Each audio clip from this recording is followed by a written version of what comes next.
Buddy, how you doing? All right, so today's video is gonna be a little different. It's actually gonna be a combination of a couple of videos that I've made in the last couple of days. Not enough content for just one video, so I kind of mash all together to make one big one. So we're gonna start off real quick with a Walmart pack here I found, and then we're gonna go into other videos.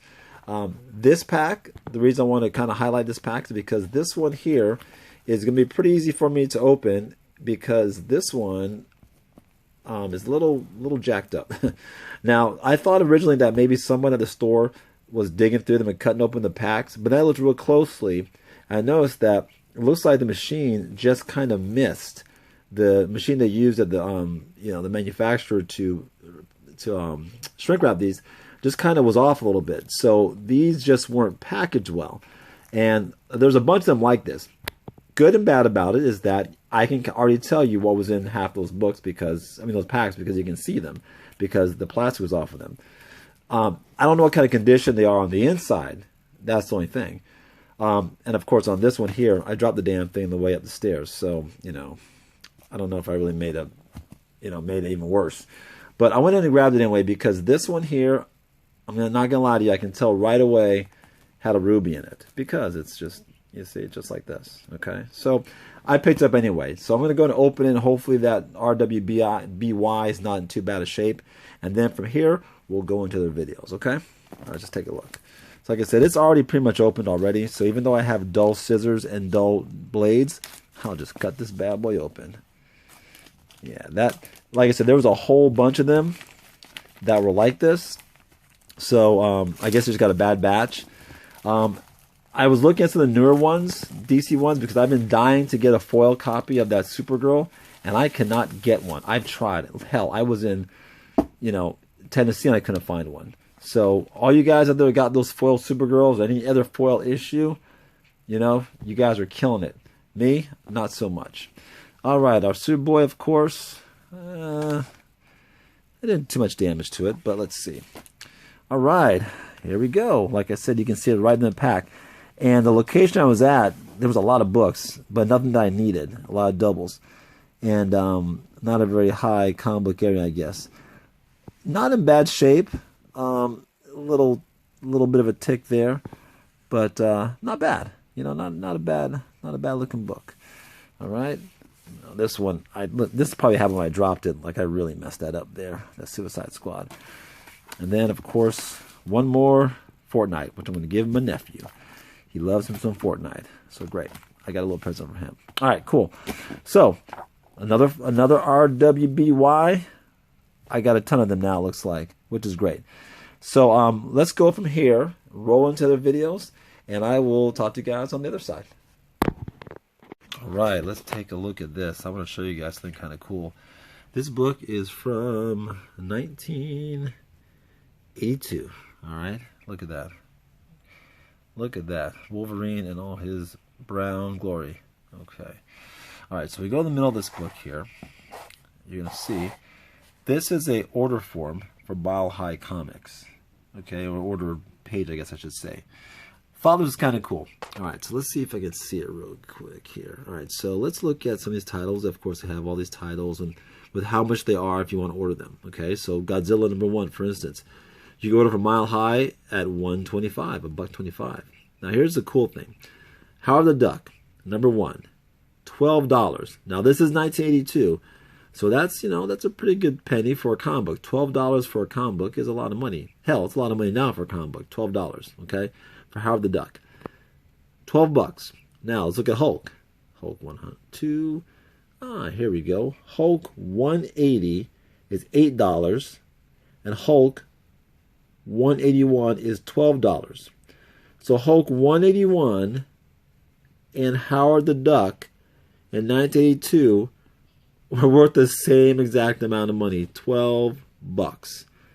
Okay, so Howard the Duck 1 now you probably get, I don't know, $100, $120. Still pretty good for a book from 1980, from that day and age. But I'm just saying, it's kind of amazing that 181 was the same price as Howard the Duck #1 in 1982. So that goes to show you Howard the Duck was a hot character. I know what people say. There was a movie that was a complete flop and all that good stuff. But that kind of shows you, Howard the Duck was a thing. I mean, it was a popular Marvel character. It was a popular thing. And the comic book was worth something back then. We come, a couple of years later, and it's a little different. Just thought I'd share that with you. I thought it was kind of cool to go back and look at that. And as I go through this, I'm going to see all kinds of neat stuff, but I'm not going to do all that in the video right now. But yeah, this is an order form from Mile High Comic Books, and that's a kind of a snapshot of what comics were like in 1982 as far as the pricing was concerned. And if you ever get a chance to pick up this book, pretty cool book. Like I said, art by Herb Trimble, the gentleman that drew Wolverine for his first appearance in 181. And he's back at it again this issue in this brown costume instead this time. And it's a cool book. What's cool about it shows Wolverine back in the day, how they portrayed him, being a lot more superhuman in strength and agility than we're used to now, where he's a little more grounded. But a cool book to have, and nonetheless, to see a master like Herb come back to his character. And for me, at the time, this comic book was the first time I ever saw Spider-Man and Wolverine together. So was it the first time they've teamed up? I don't know. I'd have to maybe look it up and see. But when I had this book back in the day, and I remember picking it up from 7-Eleven off the shelf, or the little wire rack in 7-Eleven, I got so excited. I'm like, oh, Wolverine and Spider-Man together. It was a really cool book. And when I saw this at the comic book store the other day, I said, you know what? I'm going to pick it up. It's a little bit of nostalgia for me. It might not be a key book. It might not be something that CGC is going to have for $100. Whatever. It's still a cool book. And that's what we need to start looking at, man. Start getting some books that are just nice to have. They're not going to necessarily make you a millionaire later. It's just cool to have in the collection, and it's good to look back and see how books were back in the 80s. All right, so from here we're going to move on to the next video. Back in the day, back in the 90s, when I wanted to find out about new titles coming out for other companies other than Marvel, I would actually go to these ads they had inside these comic books. And these ads for other companies such as Valiant, Image, and DC. I would tell you little excerpts about what's coming out that month in each company and some of the highlights for those companies. So it's kind of a cool thing. Very small print, of course, but it was cool because I can kind of go in there and see what's coming out, get a price for it, everything. And this is an order form actually for this company here called Entertainment This Month. Now I wonder if they're still in business. But the cool thing about it is that all this stuff here was found in the middle of the comic book. And it helped me kind of do my shopping. This is before I knew about Wizard Magazine or anything like that. But the other cool thing is that it was actually in Marvel Comics. So back in the day, Marvel actually would put ads in their comic books for other comic book companies. It was a crazy time. It was the 90s. It was excessive, but some cool things came out in the 90s. They even did crossovers back then between the two companies, or three companies, the big ones, Image, Marvel, and DC, that you'll probably never, ever, ever see again. But you never know. You just don't know, man. You just don't know. Just thought this was kind of cool. And if anybody remembers that, let me know in the comments below. Talk to you later.